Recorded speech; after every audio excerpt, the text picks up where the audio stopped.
그리웠고 감사하고 사랑하는 거제교회 성도님 여러분, 거제교회는 제 인생에 아주 특별하고 감사한 교회입니다.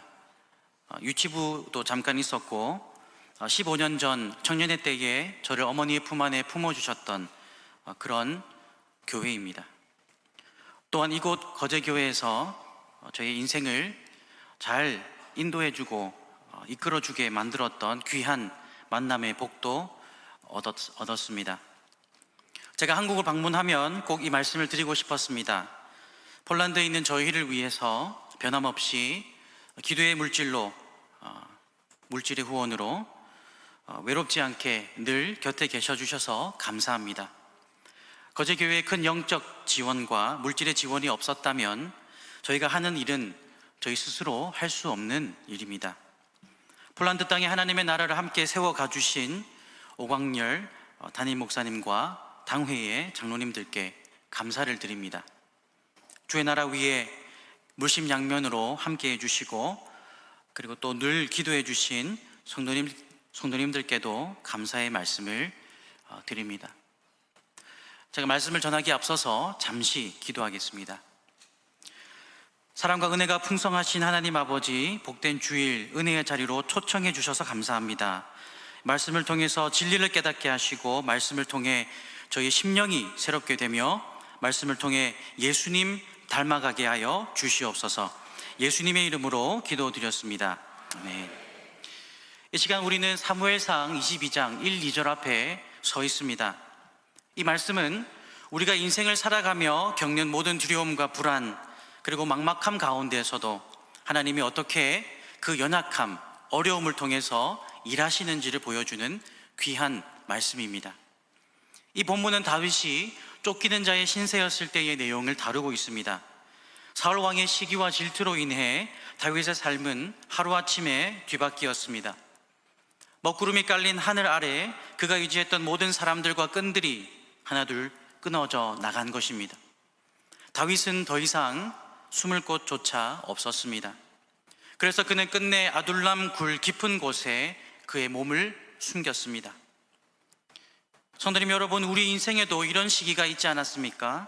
우리가 기대했던, 우리가 붙들었던 모든 것들이 무너져 내릴 때, 더 이상 어느 방향으로 가야 할지 알지 못할 때, 우리는 마치 여기 다윗처럼 우리 각자만의 아둘람에 들어갑니다.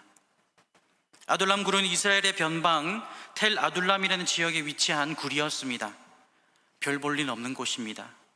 외롭고 어둡고 차가운 곳입니다. 그럼에도 불구하고 그 자리에서, 세상의 눈에는 아무도 주목하지 않는 그곳에서 하나님께서는 새로운 일을 시작하셨습니다. 하나님께서는 아둘람에서 다윗을 다시 일으키시고, 그와 함께 모인 연약한 사람들을 통해 이스라엘의 역사를 새롭게 쓰셨던 것입니다. 오늘 이 자리에 있는 우리들 중에도 인생의 아둘람 굴에 있는 분들이 계신지 모르겠습니다. 삶의 무게에 짓누리고 마음이 상하고 세상을 향해 소망을 잃어버린 분들, 혹은 주님 앞에 우리의 연약함으로 인해 낙심하고 계신 분도 계신지 모르겠습니다.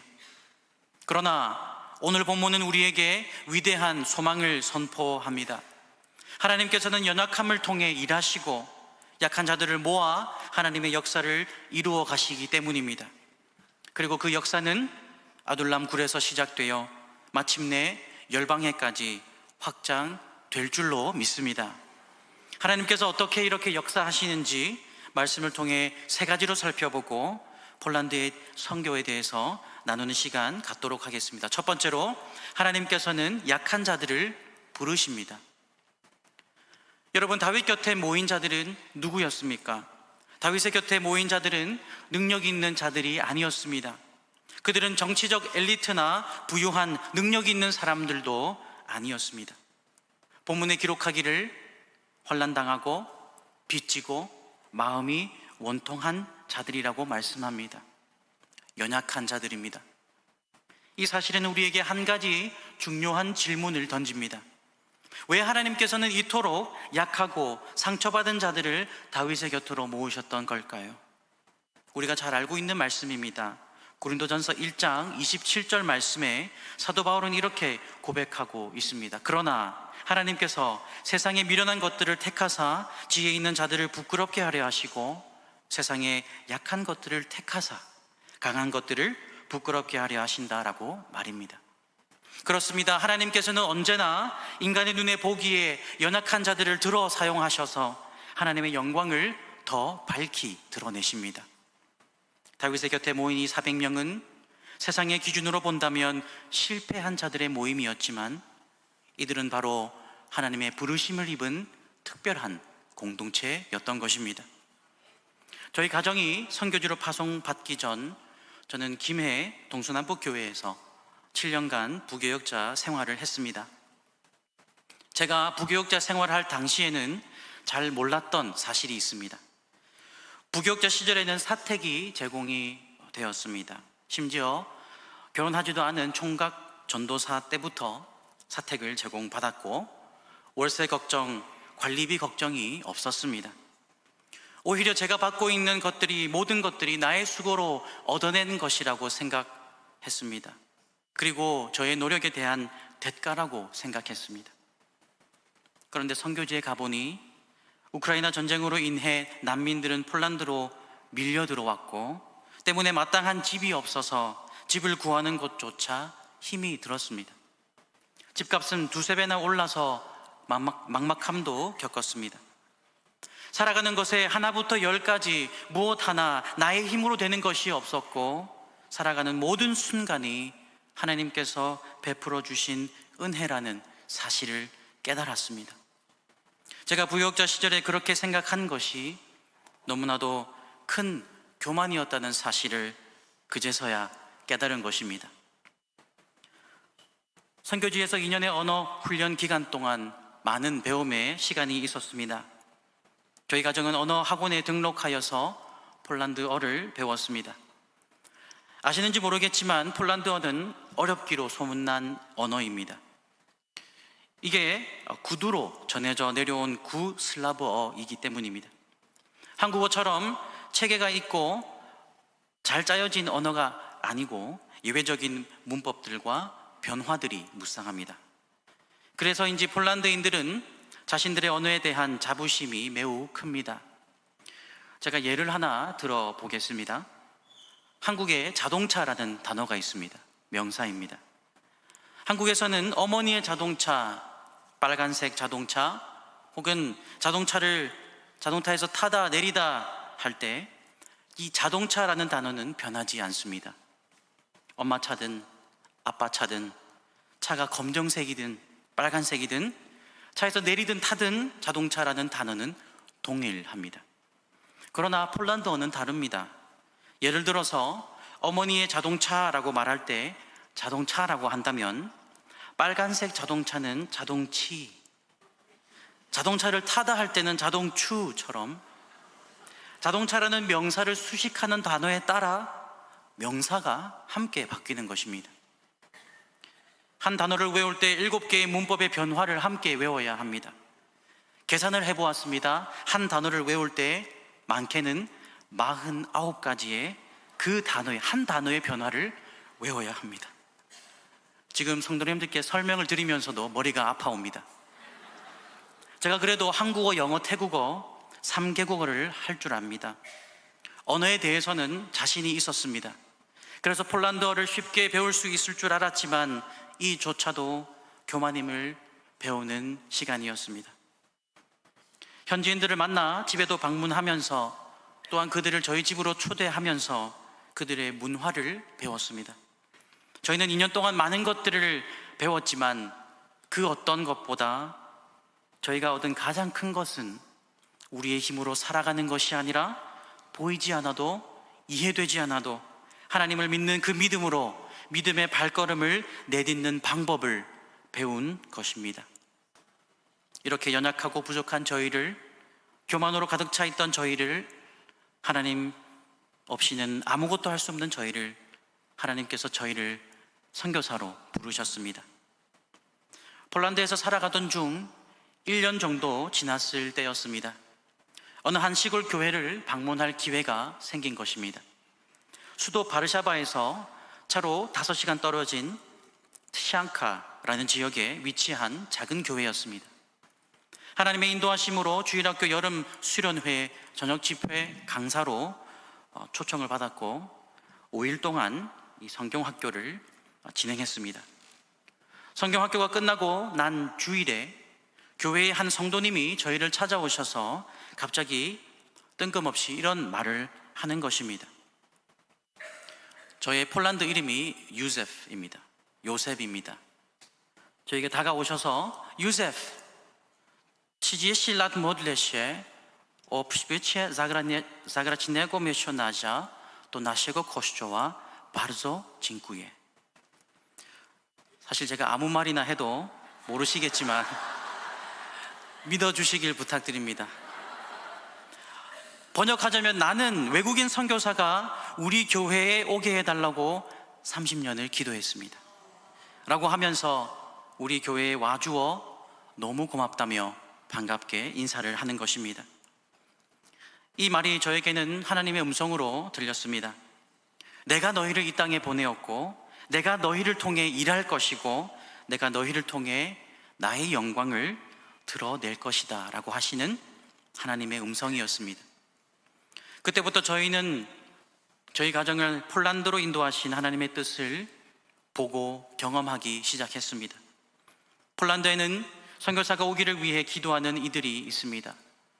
복음을 받아들이기 위해 준비된 영혼들이 있습니다. 폴란드 땅에 이제 곧 부흥의 바람이 불어올 것이라고 예언하는 분들도 많이 있습니다. 살아나야 할 교회들이 있고 복음으로 새롭게 변화받아야 할 인생이 있습니다. 하나님께서는 폴란드에 대해 아무것도 몰랐고 연약했던 저희를 부르셨습니다. 하나님의 일을 이루시기 위해 폴란드로 인도하셨다고 믿습니다. 사랑하는 거제교회 성도님 여러분, 선교는 특별한 능력이 있는 사람만의 몫이 아니라고 생각합니다. 하나님은 우리의 부족함과 연약함을 통해서 일하시기 때문입니다. 때로는 언어가 부족하고 환경이 어렵고 자원이 모자랄 때도 있지만 하나님께서 부르신다면 바로 그 자리에서 하나님의 선교적 역사는 일어날 것입니다. 하나님은 오늘도 약한 자, 상처받은 자, 그리고 자신의 한계를 고백하는 우리를 부르고 계십니다. 우리가 서 있는 그 자리가 아둘람과 같이 초라해 보여도 하나님이 부르시는 그 자리라면 그 자리에서 역사는 일어날 것입니다. 약할 때 주를 의지하고 순종함으로 나아가시는 이러한 은혜가 있기를 축복합니다. 두 번째로 하나님께서는 연약한 공동체를 통해 일하십니다. 다윗은 이 모인 자들의 우두머리가 되었다고 기록하고 있습니다. 다윗 곁으로 모였던 곤고하고 빚지고 마음이 상한 400명은 체력도 없고 재력도 없고 정신력도 없었던 사람들이었습니다. 이들이 과연 무엇을 할 수 있었겠습니까?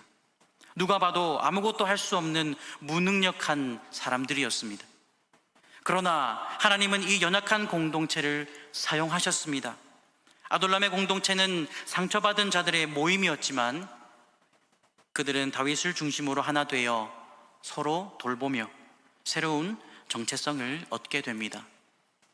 교회도 완벽한 사람들의 모임이 아니지만 교회를 통해 하나님의 일들을 이루어 가시는 것을 봅니다. 하나님께서는 바로 이 교회를 통해 개인과 가정과 교회와 지역과 나라를 넘어 열방 가운데 역사하시는 것입니다. 아둘람에 모인 자들이 다윗 곁에 모여 한 마음 한 뜻이 되었을 때 하나님께서는 그들을 들어 사용하셨고 이스라엘의 역사를 새롭게 쓰셨습니다. 이처럼 오늘 우리가 하나 되어 선교를 위해 함께 기도하고 함께 헌신할 때 하나님께서는 우리가 상상하지 못한 역사들을 이루어 주실 줄 믿습니다. 앞서 말씀드린 트샹카 교회 이야기입니다. 이 트샹카라는 마을은 2만 명밖에 되지 않는 작은 마을입니다. 이 트샹카 교회는 4년 전만 해도 교회 학교 출석 인원이 0명이었습니다. 그러다가 영어 캠프를 시작하고 20명, 30명 교회 학교 아이들이 예배를 드리는 교회가 되었습니다. 이 성경학교는 교회를 다니는 친구도 오지만 지역에 믿지 않는 불신자 아이들도 많이 참석합니다. 폴란드 수도인 바르샤바에 사는 젊은이들은 대부분 영어를 잘 하는 편이지만 조금만 시골로 나아가면 그렇지 못합니다. 그렇기 때문에 교회에서 영어 수련회를 개최하면 많은 아이들이 영어를 배우기 위해 자발적으로 교회로 향하는 것입니다. 수련회가 마칠 무렵 여러 명의 아이들이 저에게 다가와 이런 이야기를 했습니다.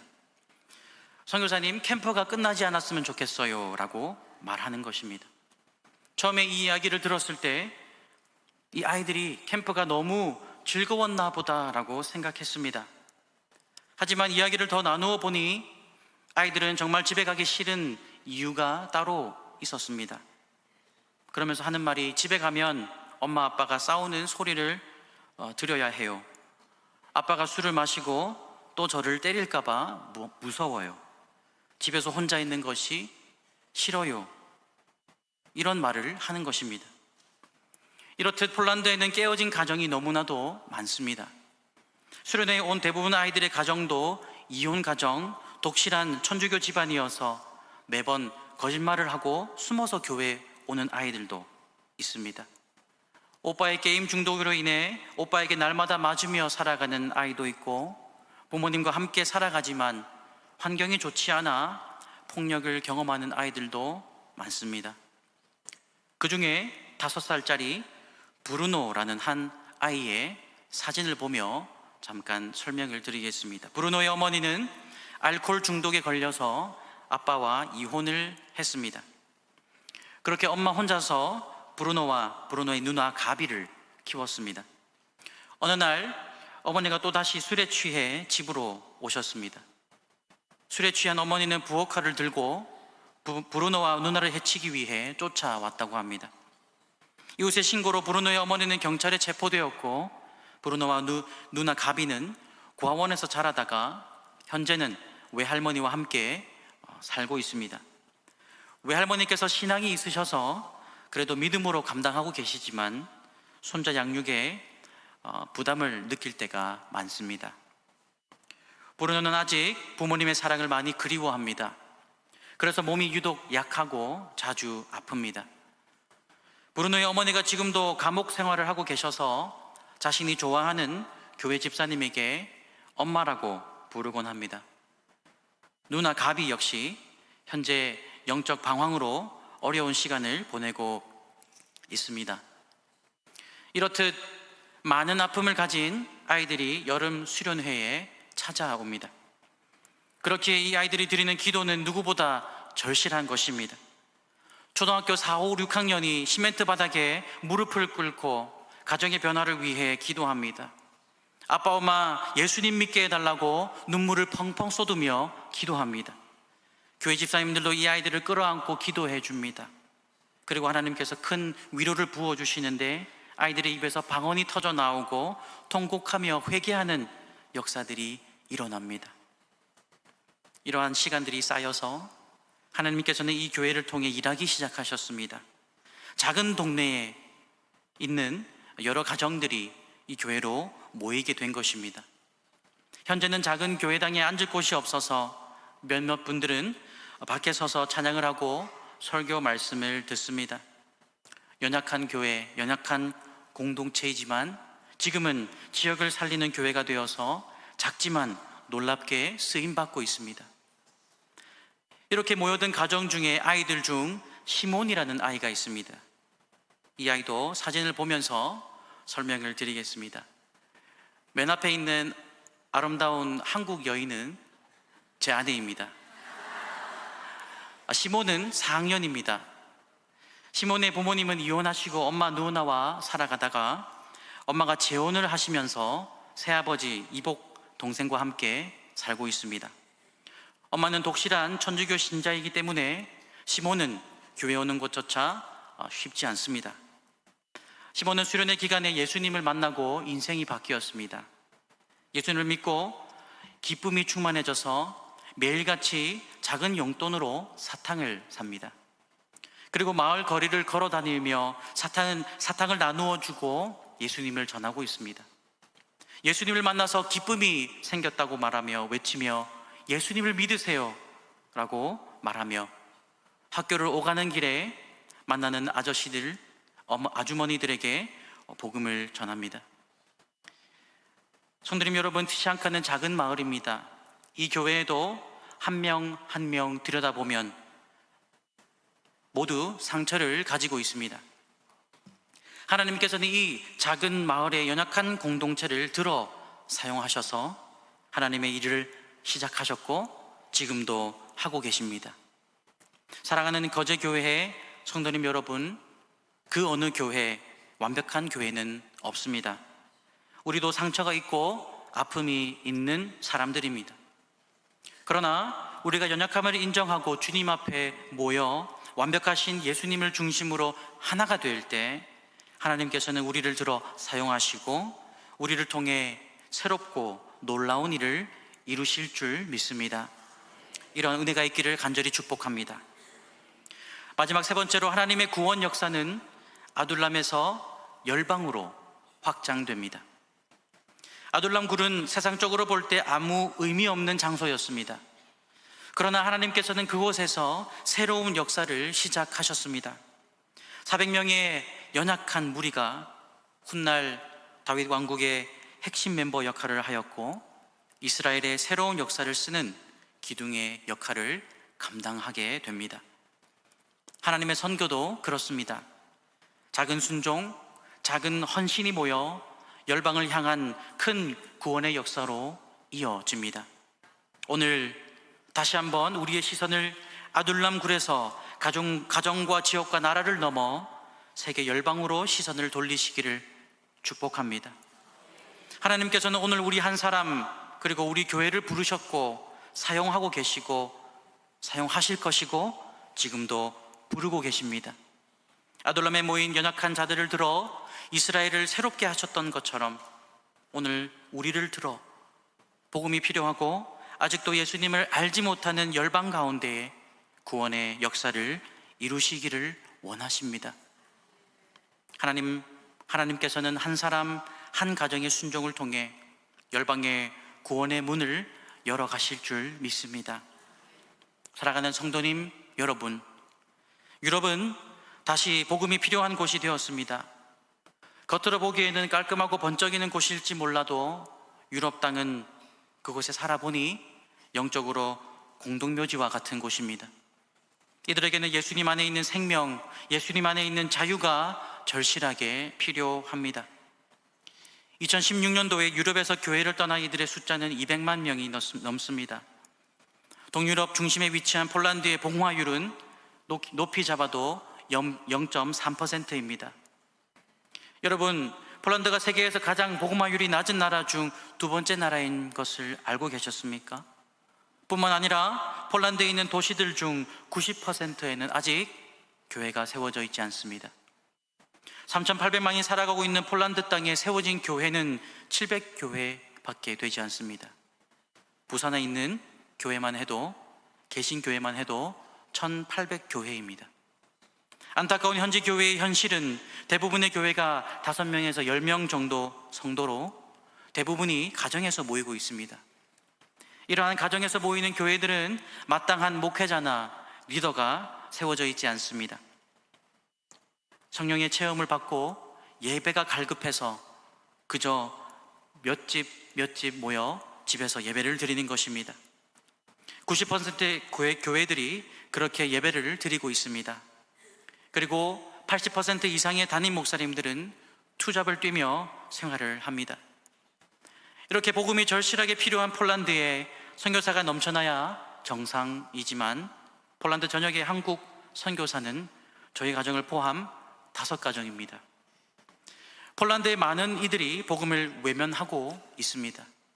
하지만 하나님의 마음은 폴란드를 향하고 있다는 사실을, 폴란드를 너무나도 사랑하고 계신다는 것을 저희는 경험합니다. 커피숍에서 낯선 이를 붙잡고 실례지만 하나님이 살아계심을 믿으십니까? 예수님께서 당신을 정말 많이 사랑하십니다. 그거 아셨습니까? 라고 복음을 전하면 때로는 아무 말도 못한 채 서서 눈물을 흘리는 이들이 있습니다. 폴란드인들의 민족성 자체가 천천히 마음을 열어줍니다. 늘 침략을 당했던 가슴 아픈 역사 때문에 외부인을 만나면 먼저 경계부터 합니다. 그래서 태생적으로 무뚝뚝합니다. 폴란드 속담 중에 이런 말이 있습니다. 속담을 말씀드릴 때 제 표정을 잘 관찰을 하시기 바랍니다. 정말이야, 믿어줘. 나는 웃고 있어. 이게 정말 폴란드인들의 미소입니다. 밝게 웃기까지 너무나도 오랜 시간이 걸립니다. 이러한 민족성 때문에 관계 전도가 가장 효율적인 선교 방법 중 하나라고 할 수 있습니다.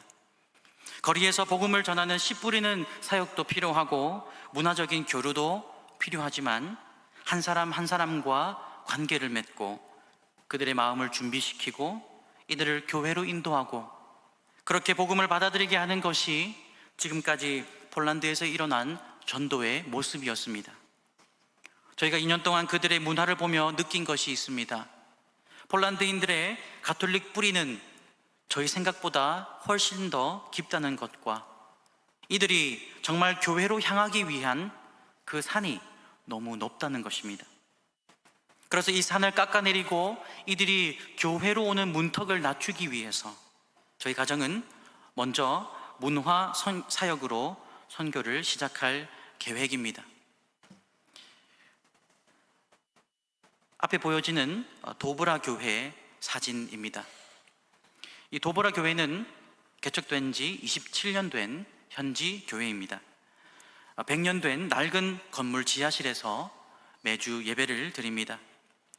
장소가 조금 협소하고 낡았고 페인트 칠도 좀 필요해 보이지만 도브라 교회 위치가 너무나도 좋습니다.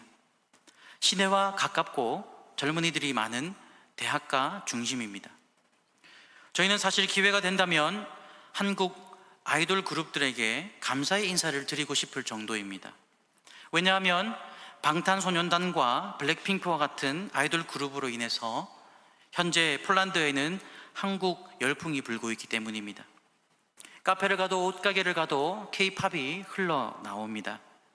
또한 2년 전 폴란드에서 가장 인기 있는 전공이 한국어과였습니다. 무려 폴란드 대학교 전체에서 24%의 학생들이 한국에 관련된 전공을 들을 정도로 한국 문화가 인기가 많습니다. 따라서 한국어와 문화를 배우고자 하는 이들의 수요가 높다는 뜻입니다. 또한 폴란드는 세계적인 피아니스트 쇼팽의 나라입니다. 음악을 전공하는 이들은 대부분 클래식을 전공합니다. 나라의 깊은 음악의 역사로 인해 실용 음악을 배우고 싶어도 가르치는 곳이 많지 않습니다. 이러한 현지 상황들을 이용하여서 도브라 교회와 보여드리진 않았지만 다른 두 곳의 교회에서 실용 음악과 한글 문화를 가르치고 현지 젊은이들과 관계를 맺고 복음을 전해 교회로 연결해주는 선교 시스템을 준비하고 있습니다. 이 밖에도 저희는 매주일 오후 4시 노숙자 및 알코올 중독자 사역을 하고 있습니다. 유럽이라는 나라는 겉으로 봤을 때는 화려하고 좋아 보이지만 속을 들여다보면 그렇지 않은 경우가 많습니다. 특히 폴란드는 우울의 정서가 깊은 나라이고 그로 인해 마약 중독, 알코올 중독이 심각합니다. 마약과 알코올 중독에 빠진 이들은 직장을 구하는 것도 생계를 꾸려가는 것도 쉽지 않아서 거리에서 노숙을 하며 살아갑니다. 주일마다 많게는 날이 좋으면 100명씩 모여듭니다. 매주 이들에게 먹을 것이 담긴 꾸러미와 커피와 차를 나누어 주기 전에 찬양을 하고 예배를 드립니다. 어떤 이는 이를 통해 예수님을 만났고 중독에서 벗어나 직장 생활도 하고 있지만 대다수의 이들은 그렇지 못한 경우가 많습니다. 또한 술을 마시고 오시는 분들이 많기 때문에 종종 경찰을 불러야 할 만큼 위험 요소가 큽니다. 안전한 사역이 될 수 있도록 함께 드리는 예배가 단순히 육의 양식을 얻기 위함이 아닌 영의 양식을 얻고 복음으로 변화되어가는 시간이 되도록 함께 기도해 주시기를 부탁드립니다. 또한 토요일마다 구시가지와 올드타운과 기차역으로 나아가 거리 전도를 하고 있습니다. 낯선 이를 붙잡고 십자가의 소망, 예수님의 복음을 전합니다. 때로는 개신교 이야기를 할 거면 듣기 싫다며 전도지를 뿌리치며 달아나는 영혼도 만납니다. 때로는 모든 종교에는 구원의 길이 있다며 그저 단순한 관심을 보이는 영혼도 있고, 때로는 정말 영혼이 폐허가 되어 복음이 절실히 필요한 영혼들도 만납니다. 따뜻한 날에는 야외에서 거리 전도를 하지만 가을, 겨울이 오면 실내 기차역과 쇼핑몰에서 전도를 하고 있습니다.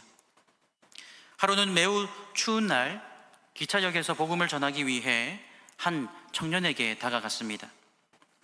이 청년은 일자리를 찾으러 바르샤바를 거쳐 다른 나라로 가기 위해 기차역에 와 있었고 이미 가진 돈을 모두 사용한 상태였습니다. 처음에는 부모님이 바르샤바까지만 가면 돈을 보내어 주겠다고 하셨지만 도착 후 연락이 끊겨서 하루를 기차역에서 밤새 보낸 것입니다. 역에서 노숙을 하던 밤에 어릴 적 믿었던 예수님을 떠올리며 기도를 했다고 합니다. 그리고 그 다음 날 저희가 그를 만나게 되었고 그에게 복음을 전하고 기도를 한 뒤에 기차표를 사 주었습니다. 거리에서 복음을 전하다 보면 특별한 하나님의 인도하심을 경험하곤 합니다. 매주 나가는 토요 거리 전도 선교 사역 가운데 예비된 영혼을 만나고 복음을 담대히 전할 수 있도록 기억해 주시고 기도해 주시기를 부탁드립니다. 그리고 해마다 여름이 되면 5시간 떨어진 시골에서 열리는 시앙카 교회에서 여름 성경학교 사역을 합니다. 이제 7월이 되면 폴란드로 돌아가는데 곧바로 여름 성경학교 사역을 준비합니다. 아픔과 상처 가운데 있는 아이들이 복음으로 치유되고 주 안에서 자유함을 누리는 역사가 일어나도록 준비하는 모든 과정과 준비하는 일들 가운데 부족함이 없도록 위해서 기도해 주시기를 부탁드립니다. 성도님들의 기도는 저희가 있는 폴란드 땅에서 매 순간 느껴집니다. 기도의 응답을 저희는 폴란드 땅에서 경험하고 있습니다. 계속해서 기도로 함께 해주시기를 간절히 부탁드립니다. 저희도 폴란드 땅에서 거제교회 성도님들을 잊지 않고 위해서 기도하겠습니다. 사랑하는 거제교회 성도님 여러분, 오늘 우리는 다윗과 함께 아둘람 굴에 서 있습니다. 우리의 연약함을 인정하지만 낙심하지는 않습니다. 왜냐하면 하나님께서는 약한 자를 부르시고 연약한 공동체를 통해 열방을 향한 구원의 역사를 이루어 가실 것이기 때문입니다. 오늘 하나님께서 우리 거제교회를 영혼을 추수하는 선교를 위해 여전히 부르고 계십니다. 우리의 연약함을 주님 앞에 올려드리며 주여 내가 여기 있사오니 나를 우리 교회를 세계 열방을 위한 선교의 도구로 사용하여 주옵소서라고 고백하며 나아가는 이러한 은혜가 있기를 소망합니다. 아둘람에서 시작된 하나님의 역사가 오늘 거제교회를 통해 열방에까지 계속해서 확장되어지기를 주님의 이름으로 간절히 축복합니다.